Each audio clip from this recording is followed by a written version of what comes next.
जय श्री कृष्ण। आज हम श्रीमद् भागवत गीता के तीसरा अध्याय पढ़ेंगे। इस पर अर्जुन ने प्रश्न किया कि हे जनार्दन, यदि कर्मों की अपेक्षा ज्ञान आपके श्रेष्ठ माने तो फिर हे केशव, मुझे भयंकर कर्म में क्यों लगाते हैं तथा आप मिले हुए से वचन से मेरी बुद्धि को मोहित सी करते हैं। इसलिए उस एक बात को नीचे करके कहिए कि उससे मैं कल्याण को प्राप्त हूँ। इस पर अर्जुन के पूछने पर भगवान श्री कृष्ण महाराज बोले, हे निष्पाप अर्जुन, इस श्लोक में दो प्रकार की निष्ठा मेरे द्वारा पहले कही गई है, ज्ञानियों की ज्ञानों से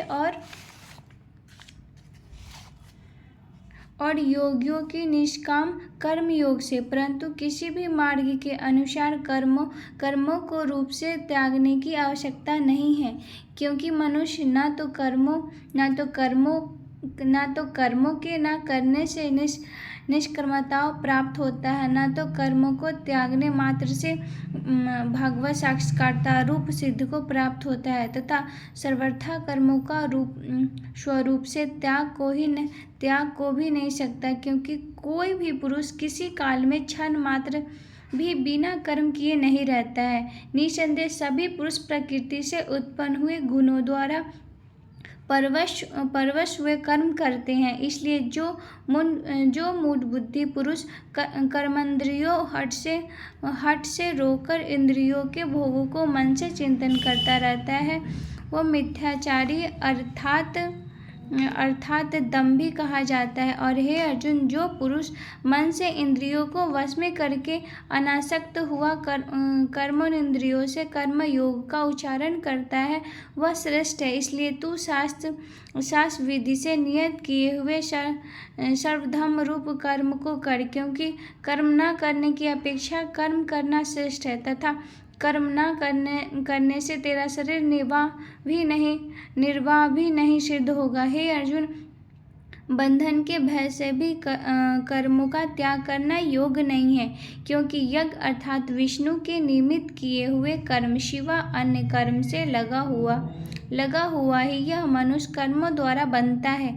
इसलिए हे अर्जुन, आसक्ति से रहित हुआ उस परमेश्वर के निमित्त कर्म का भली प्रकार आचरण कर। कर्म न करने से तू पाप को भी प्राप्त होगा, क्योंकि प्रजापति ब्राह्मण ने कल्प के आदमी में यज्ञ सहित प्रजा को रचकर कहा कि इस यज्ञ द्वारा तुम लोग बुद्धि को प्राप्त होगे, और यह यज्ञ तुम लोगों को इच्छित कामनाओं के द्वारा देने वाला होवे, तथा तुम लोग इस यज्ञ द्वारा देवताओं की उन्नति करो, और वे देवता लोग तुम लोगों की उन्नति करें। इस प्रकार आप आपस में कर्तव्य समझकर उन्नति करते हुए परम कल्याण को प्राप्त होवेगे, तथा यज्ञ द्वारा बढ़ाए हुए देवता लोग तुम्हारे लिए बिना मांगे ही भोग को देंगे। उनके द्वारा दिए हुए भोगों को पुरुष इसके लिए बिना दिए ही भोगता है, यह निश्चय चोर है। कारण कि यज्ञ से शेष बचे हुए अत्रों को खाने वाले श्रेष्ठ पुरुष सब पापों से छूटते हैं, और जो पापी लोग अपने शरीर पोषण के लिए ही पकाते हैं, वे तो पाप को ही खाते हैं, क्योंकि संपूर्ण प्राणी अन्न से उत्पन्न होते हैं, और अन्न की उत्पत्ति वृष्टि से होती है, तथा वृष्टि यज्ञ से होती है, और वह यज्ञ कर्मों से उत्पन्न होने वाला है, तथा उस कर्म को तू वेद से उत्पन्न हुआ जान, और वेद अविनाशी परमात्मा से उत्पन्न हुआ। इससे सर्वव्यापी परम अक्षर परमात्मा सदा यज्ञ में प्रतिष्ठित है। हे पार्थ, जो पुरुष इस लोक में इस प्रकार चलाते हुए सृष्टि चक्र के अनुसार नहीं बरतता है, अर्थात शास्त्रानुसार कर्मों को नहीं करता है, वह इंद्रियों के सुख को भोगने वाला पापायु पुरुष व्यर्थ ही जीता है। परंतु जो मनुष्य आत्मा ही में प्रीति वाला और आत्मा ही में तृप्त तथा आत्मा में संतुष्ट होवे, उसके लिए कोई कर्तव्य नहीं है, क्योंकि इस संसार में उस पुरुष का किए जाने से भी कोई प्रयोजन नहीं है।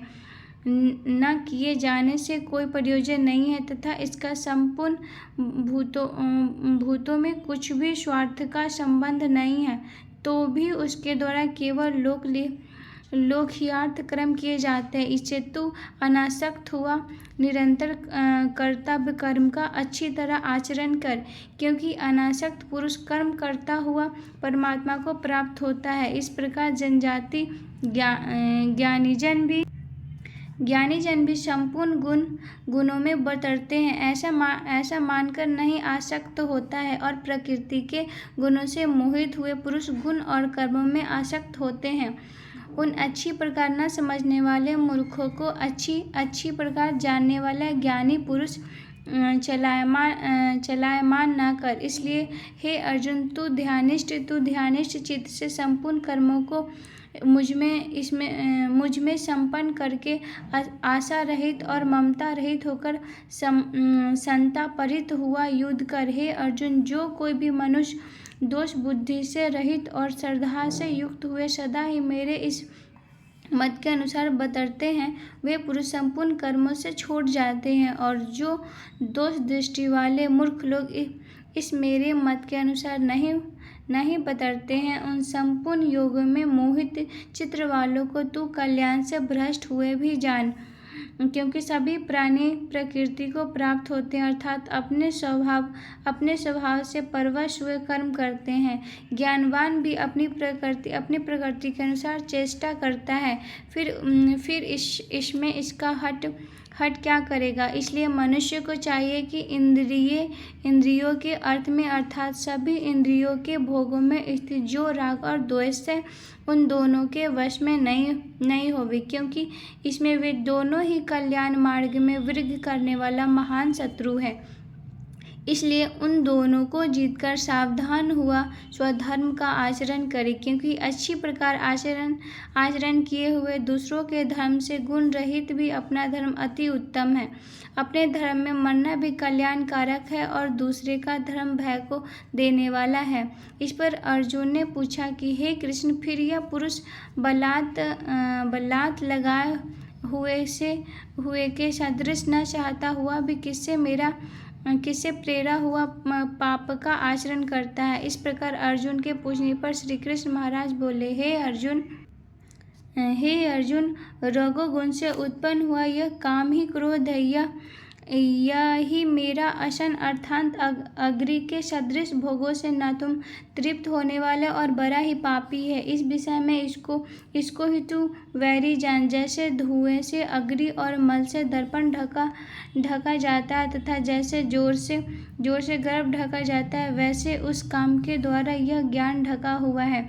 और हे अर्जुन, इस अग्नि सदृश न पूर्ण होने वाला कामरूप ज्ञानियों के नित्य वैरी से ज्ञान ढका हुआ है।